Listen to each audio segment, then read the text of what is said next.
Welcome to Real Issues Podcast. I'm your host, Martel Llewellyn. Guys, if you are a Heat fan or an NBA fan, continue to like, share, comment, subscribe.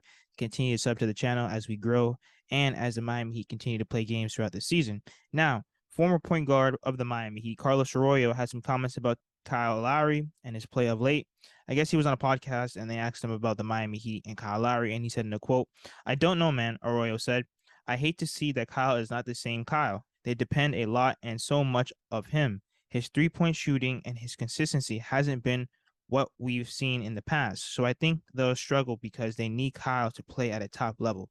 He's right to some degree. I will say that Carlos Arroyo, man, when he was with us, he was kind of terrible, but he is right about the Miami Heat need Kyle Lowry to play at a supreme level. I think that unfortunately, even though we paid 90 million for Kyle Lowry, he was our big swing that offseason. He was the guy that was supposed to come in, orchestrate the offense, take the ball a little bit out of Jimmy's hands so that he can create more. If Kyle Lowry can be at least a 10 and 8 guy, I don't think we really need more from him. I just need him to be more aggressive. I need him to be more passive. And to be honest, maybe even about a 12 and 8 guy, a guy that can orchestrate the offense, shoot, play at a high level, pass at a high level. I just need him to be our veteran point guard. I'm not asking him to be the Kyle Lowry of old.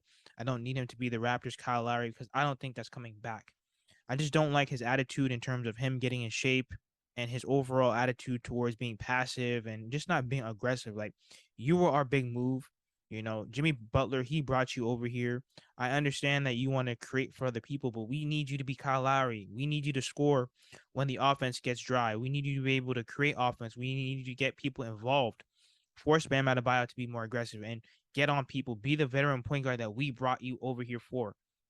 In the past, usually when you bring veteran point guards over to your team, like Chris Paul, he was able to completely change the Phoenix Suns. Jason Kidd on that Dallas Mavericks team, when they beat the Miami Heat, he was another point guard that changed the culture, was able to help that offense. So I think Kyle Lowry can do the same as long as he's able to play at a decent level, just not terrible. He can't end the game with 2 points and 1 for 7.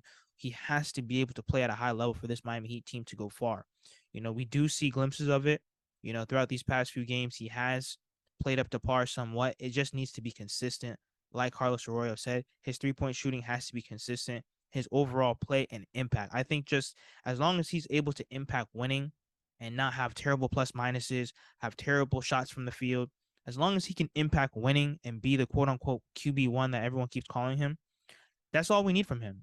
A guy that can come in, give us 12 and 8, spread the floor, help Jimmy Butler, and help the overall Miami Heat. Let me know what you guys think about Carlos Arroyo's comments towards Kyle Lowry and the Miami Heat. Like, share, comment, subscribe as we continue to push to 800 subscribers.